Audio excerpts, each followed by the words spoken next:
Bismillahirrahmanirrahim. Assalamualaikum warahmatullahi wabarakatuh.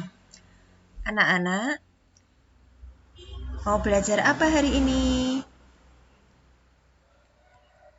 Iya, hari ini kita akan belajar lanjutan dari materi kita yang kemarin, yaitu tema 1, subtema 3. Tentang apa?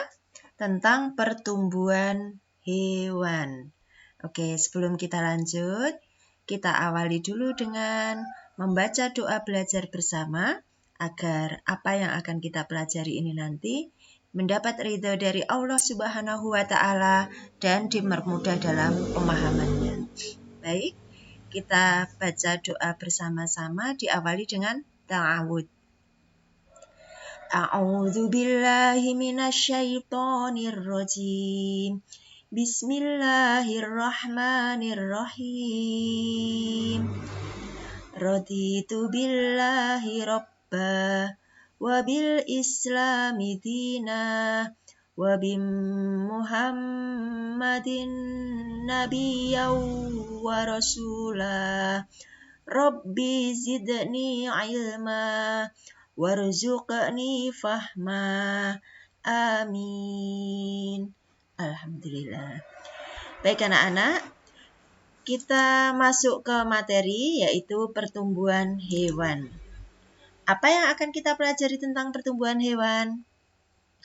Sama seperti kita mempelajari tentang pertumbuhan manusia kemarin, maka kita akan memulai dari faktor-faktor yang mempengaruhi pertumbuhan hewan. Lihat ilustrasi berikut. Ini adalah gambar dari ayam, mulai dari pertama kali berupa telur, kemudian sampai tumbuh menjadi ayam dewasa. Kalian pernah melihat perkembangan ini? Ya, telur ayam menetas, kemudian keluarlah anak ayam. Retak-retak, kemudian keluar anak ayam.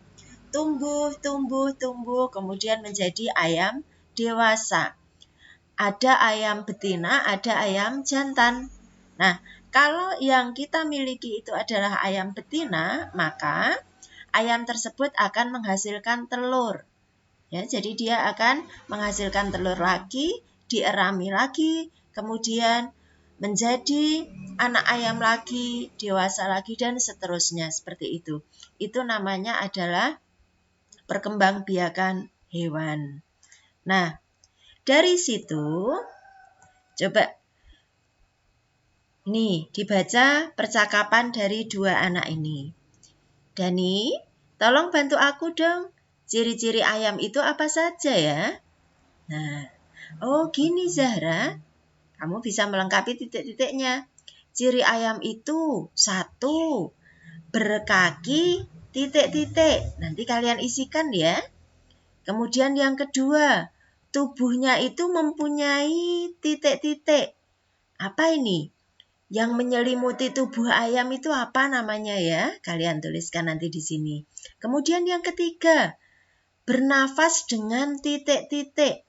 Di awal dulu kita sudah mempelajari manusia, hewan, tumbuhan itu alat pernafasannya berbeda-beda. Ya. Nah, untuk ayam ini bernafas dengan apa? Nanti kalian tambahkan di sini.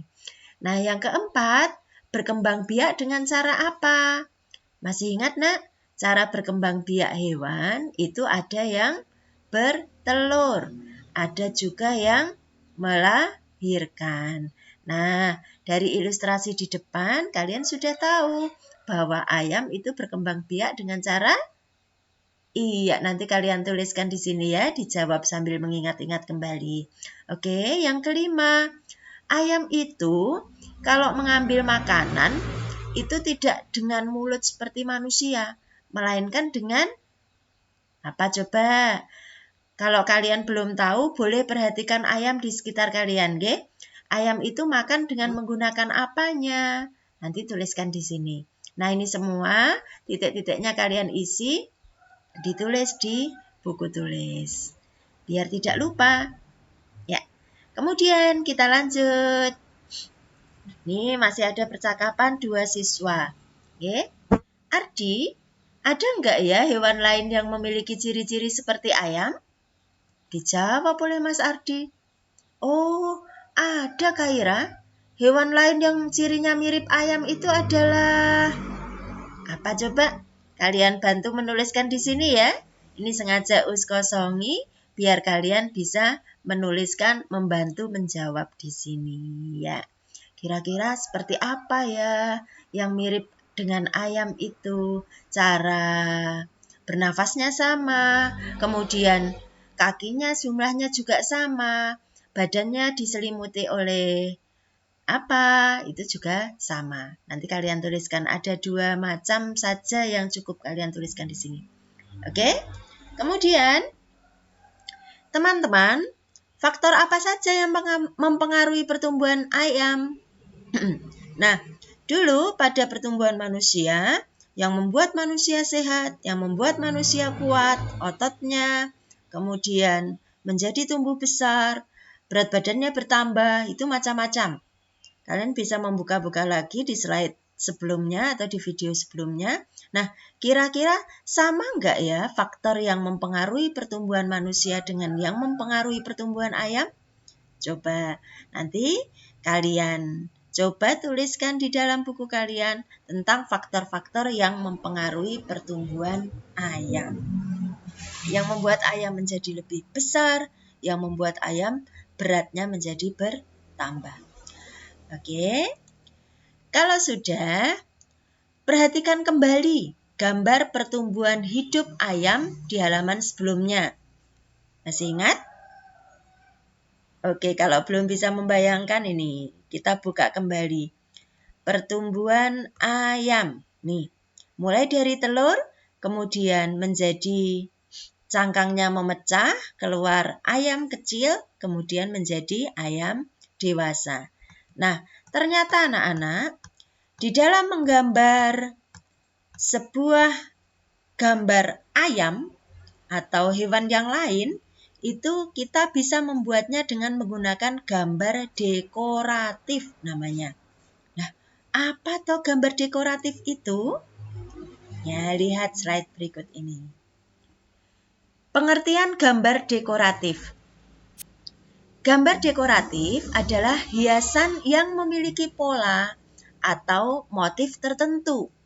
Hiasannya bisa berupa hewan, bisa berupa tumbuhan, bisa juga berupa manusia yang dibuat sedemikian rupa agar terlihat lebih indah. Nah, unsur-unsur utama gambar dekoratif yang membuatnya menjadi lebih indah itu apa saja? Coba kita lihat di sini. Ada motif. Motif itu apa toh? Motif itu bentuk yang akan dibuat. Bisa berupa hewan, tumbuhan, atau manusia tadi. Kemudian unsurnya lagi ada garis. Garisnya bermacam-macam. Nanti setelah ini akan kita lihat macam-macam garis itu apa saja. Kemudian yang lebih memperindah lagi untuk gambar dekoratif itu adalah faktor warna atau unsur warna. Jadi gambar itu kalau setelah diwarnai itu nanti akan menjadi lebih indah.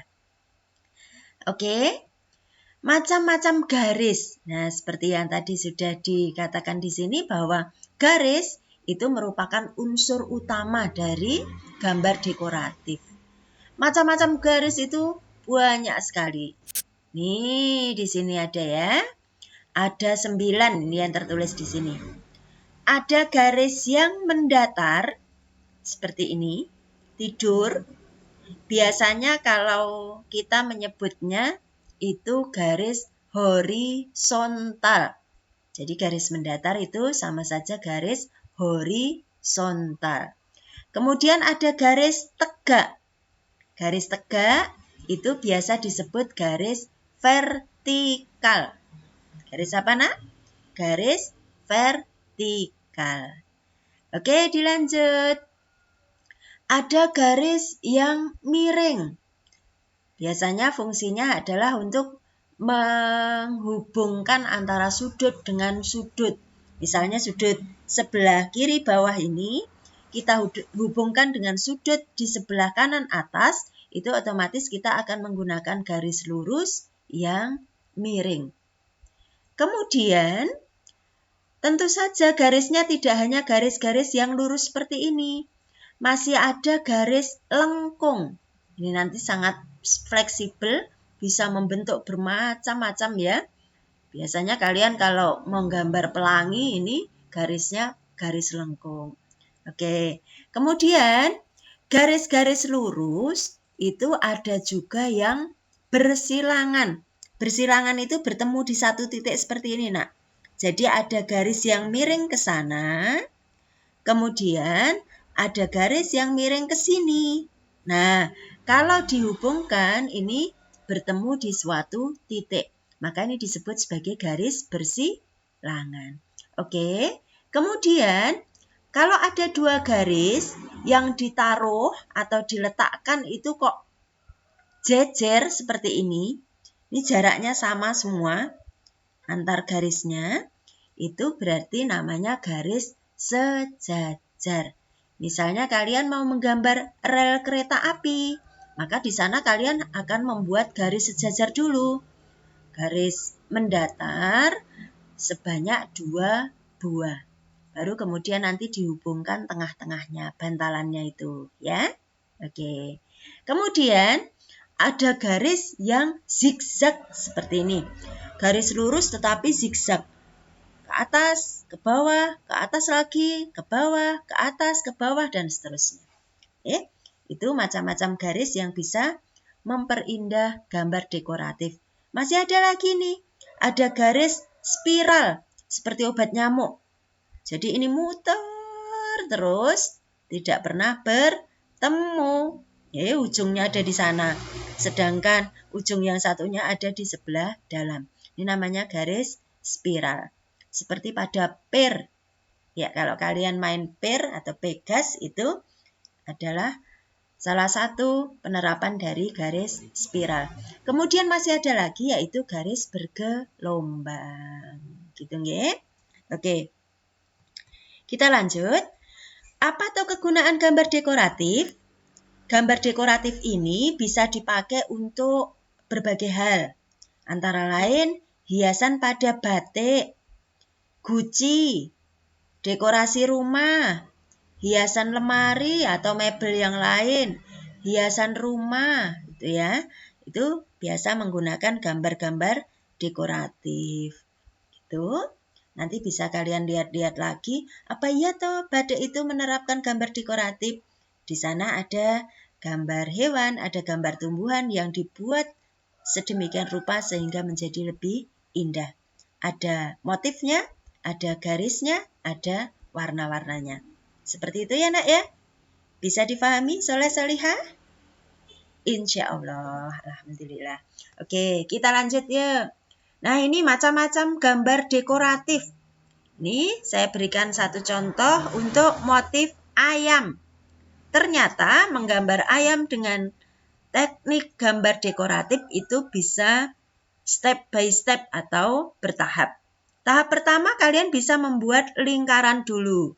Ini unsur garis tadi ya, garis melengkung, kemudian dihubungkan dengan satu dengan yang lain pada ujung-ujungnya, ya, menjadi lingkaran.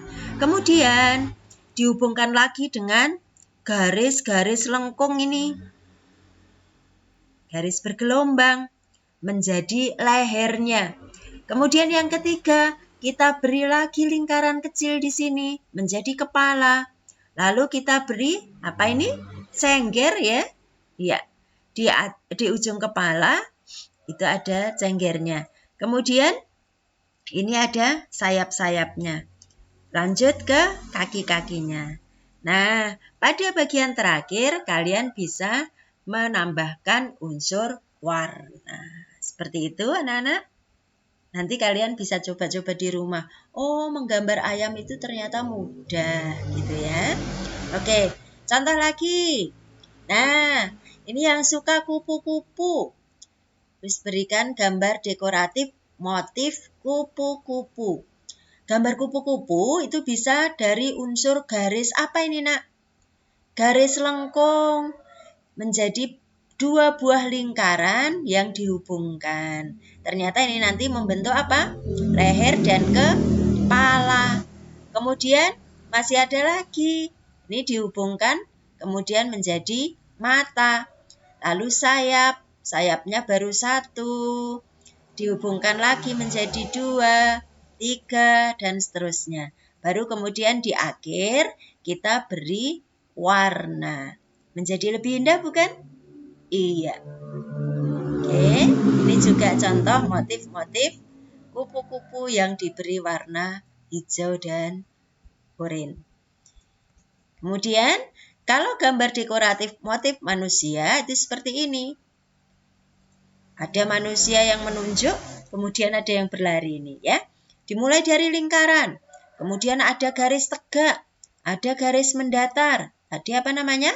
Garis vertikal, garis horizontal. Garis-garis ini fungsinya untuk memberikan efek pakaian di sini ya, baju.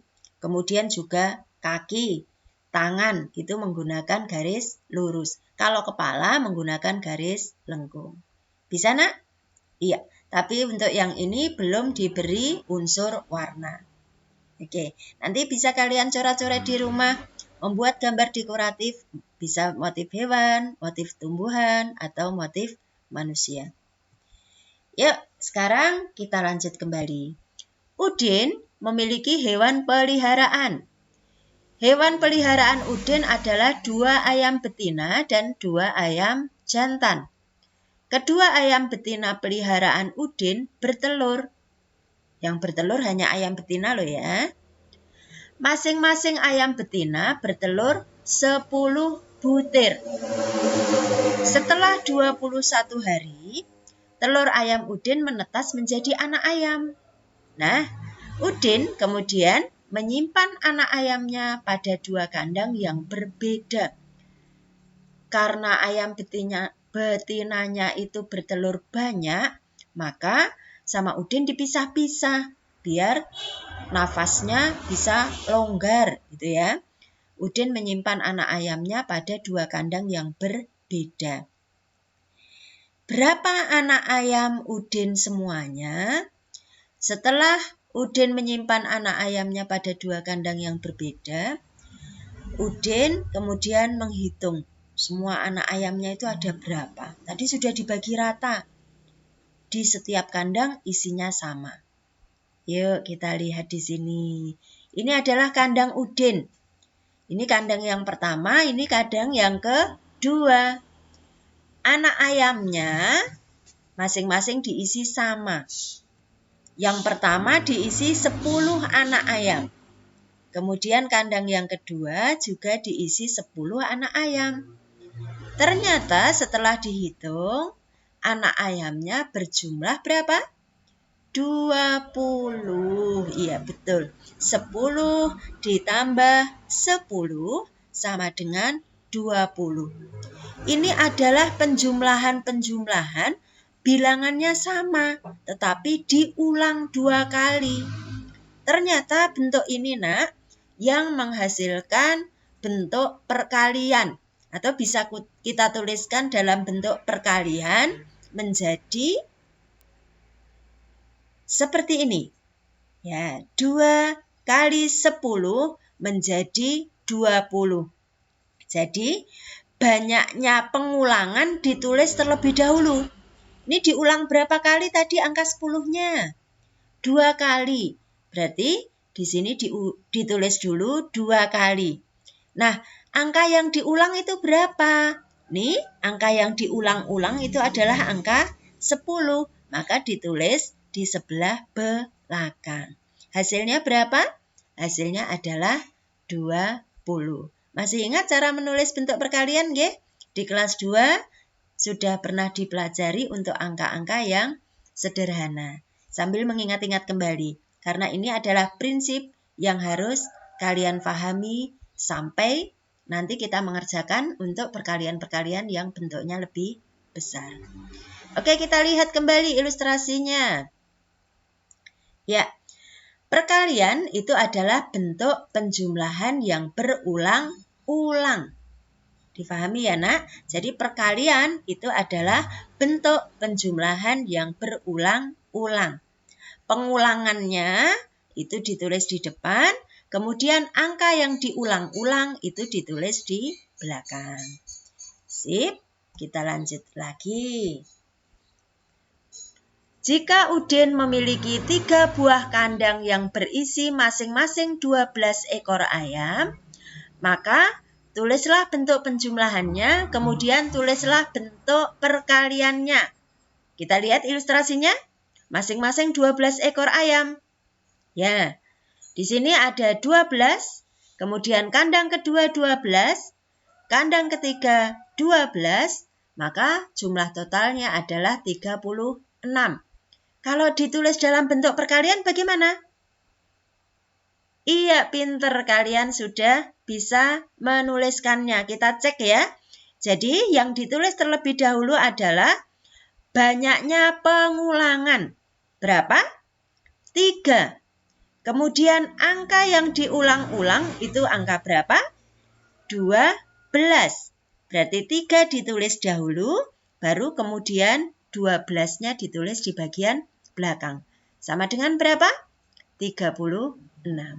Ya nak, kita berlatih bagaimana cara menuliskan penjumlahan ke dalam bentuk perkalian. Tentunya menggunakan ilustrasi bergambar seperti ini. Kalian tuliskan dulu bentuk penjumlahannya, baru kemudian dirubah menjadi bentuk perkalian. Ada pensil-pensil seperti ini, kelompok-kelompok pensil. Kalian tuliskan bentuk penjumlahannya, kemudian nanti jangan lupa dituliskan bentuk perkaliannya. Kemudian ini ada kelompok-kelompok tomat. Kalian tuliskan bentuk penjumlahannya, kemudian perkaliannya. Jangan lupa tuliskan juga jumlahnya ya. Oke. Masih ada? Masih, ini ada buah jeruk. Ini ada buah jeruk di dalam kotak-kotak kardus kecil, ya. Yang di atas ini kelompoknya ada 4. Kalian tuliskan penjumlahannya dan perkaliannya. Kemudian yang di bawah masih ada jeruk juga. Ini kelompoknya terdiri dari 6 jeruk. Itu, jangan lupa. Jumlahnya kalian tuliskan di paling belakang. Paham ya? Oke, ya anak-anak. Perkalian itu bisa diselesaikan dengan 3 cara. Bagaimana caranya? Tunggu tayangan video berikutnya ya. Tidak saya sampaikan di sini karena nanti akan terlalu panjang kalau kita sampaikan di sini. Tapi kalian tinggal nanti melihat video-video berikutnya untuk cara penyelesaian perkalian. Oke, selamat belajar. Jangan lupa untuk selalu bermohon kepada Allah supaya kita diberi kesehatan, diberi kekuatan, dan diberi kemudahan pemahaman. Oke anak-anak, sekian. Terima kasih. Banyak salah katanya, minta maaf yang sebesar-besarnya. Akhirul kalam, wabillahi taufiq wal hidayah, waridho wa inayah. Wassalamualaikum warahmatullahi wabarakatuh.